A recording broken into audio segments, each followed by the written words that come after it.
I think people often think that religion is somehow something about blind faith and science is about reason, and I think that's just the wrong way of thinking about them. They're cousinly disciplines. They're both about motivated, thoughtful, but believing in something. And the point is, at the end of the day, everybody believes something about the world.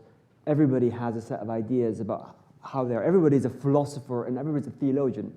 Whether they don't believe in God or they do believe in God, they are one. Right? And so you have no choice but to make those. You can't just sit around and say, I'm not going to believe things until I know them for sure. You have to make, sometimes you have to believe something and then go out and see how it works. And so back to that relational analogy I gave you about marriage. So I made a step of faith when I got married to my wife, partially because I didn't know what it was going to be like until I was married. I had hopes and dreams and aspirations, and people around me said, it sounds like a good idea, but I didn't really know. And that's because that knowledge was not accessible to me until I made a step of faith.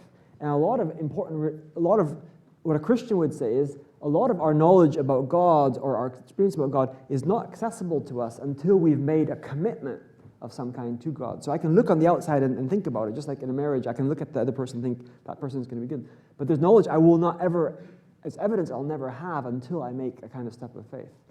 And so there are many of the most interesting and important questions of life have exactly that character.